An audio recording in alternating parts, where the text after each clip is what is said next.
I'm Mr. Honeycutt. The purpose of this video is to teach you general lab safety rules, shop rules. If you're in Knox County and you take a CTE class, you have a general lab test you have to take and make 100%. You have 3 attempts. The purpose of this video is to help you get through that. I suggest you take notes. All right, let's look at the first bullet point. Students should notify the instructor immediately in case of accident, injury, or defective equipment or tools.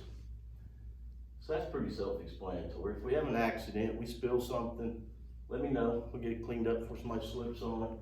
If blood's coming out of anybody, they have an injury, we need to know that. And if the tool's not working right, we need to know that so we can get it fixed or replaced. Second, you cannot leave the classroom or the shop unless you tell me. Because I got like 20 kids I'm responsible for, and I need to know where everybody's at any time. Carelessness and horseplay, don't do it. They're not allowed in the classroom or the shop. You shouldn't shout.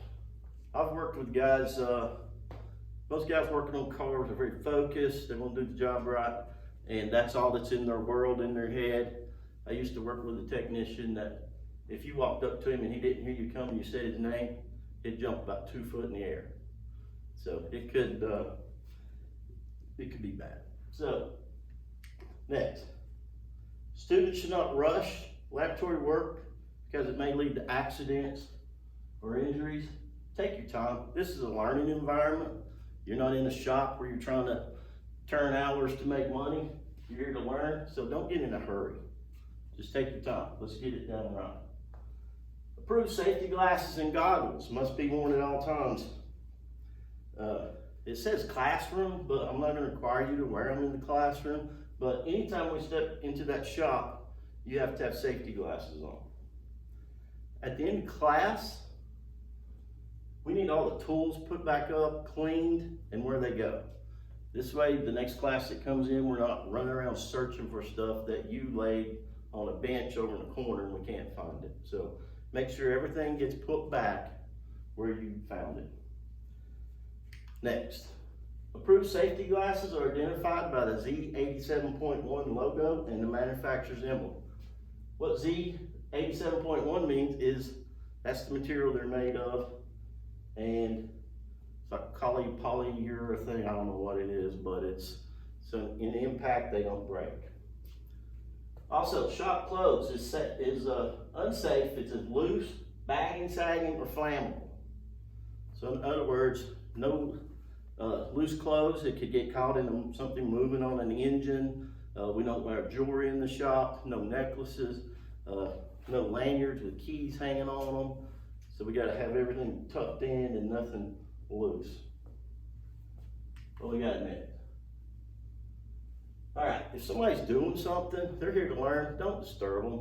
If they're focused on the job they're doing, don't come up and ask them what they're doing Friday night, or if you want to go fishing Saturday, have that conversation later, leave them alone. Loud noises, this is back to like the shouting we talked about. So that's pretty self-explanatory.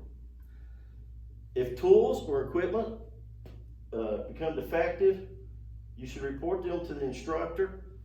If I'm not around, unplug it, put out an order sign on it so nobody uses it and gets hurt if it's not working properly, and let me know. All right. Before using power tools, beginning students should have passed the test on each one. So you need to be taught how to use that tool properly and safely. So if you see something you're curious about laying there, don't just grab it and start playing with it. Ask the instructor. We'll show you how to use it properly. Then you'll be able to use it. All right. The color orange in the color coding systems refers to warning. So we'll get into that a little bit in just after this presentation.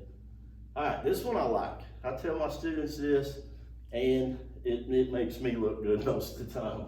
If a visitor comes into the mechanic's shop, once you invite him or her into the shop, issue them a pair of safety glasses and demonstrate what you're doing.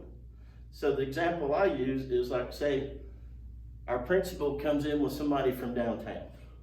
we're not gonna, you don't look at them and go, hey, you gotta get out of here because you don't have safety glasses on. You're gonna offer them a pair of glasses, bring them in, and tell them what you're doing. Now, some of you may be saying, well, I'm sitting up here in the corner on my phone. But, so they wanna look around and see what's going on. I love this because Mr. Webster comes up here and he'll have somebody with him. First thing to do is offer a pair of glasses, and then that's cool. It looks like we know what we're doing.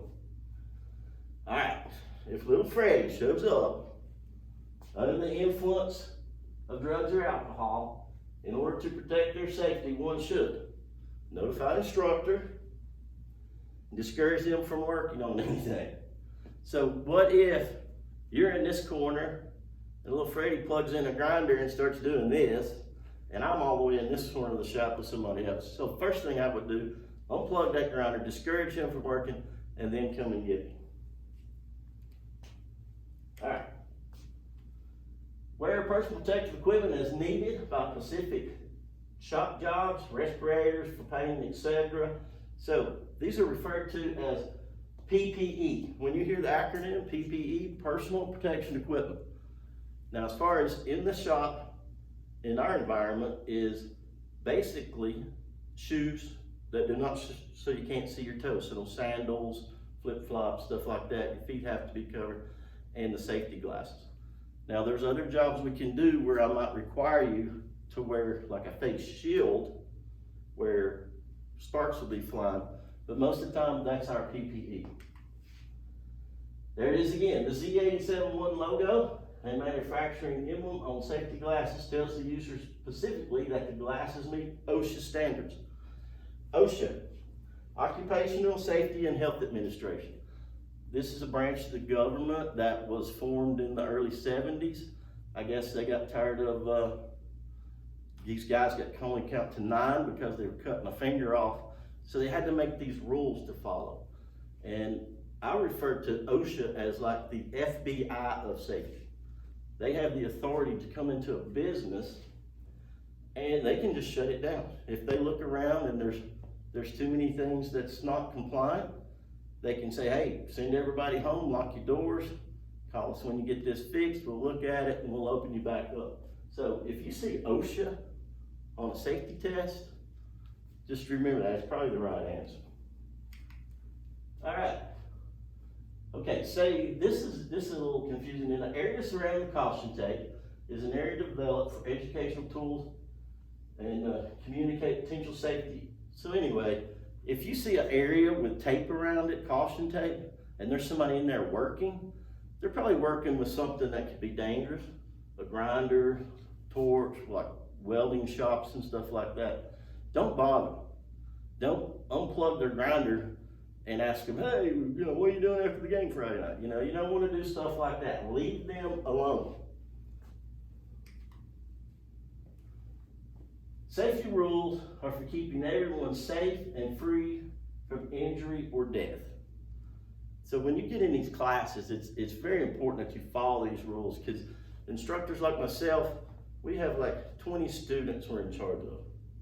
And I'm not gonna have all 20 of you right here around me watching you. I can't do that. So it's up to you to follow the rules in the shop. So I'm gonna put another slide up here, 1 second. All right, let's go back to where we talked about orange means warning. This is the OSHA safety color coding chart.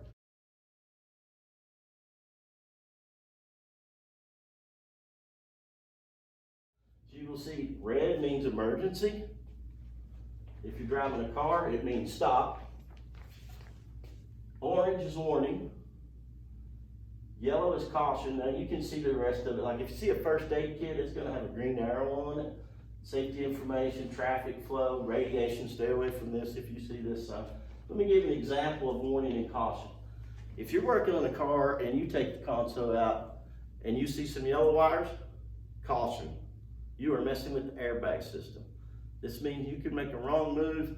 Static electricity from your body in the wrong place will set an airbag off in a car, and that can be dangerous. Warning, if you're working on a hybrid vehicle, any wires pertaining to the hybrid system have orange coating on them and connectors covered with orange. That will kill you. That's why they're saying warning.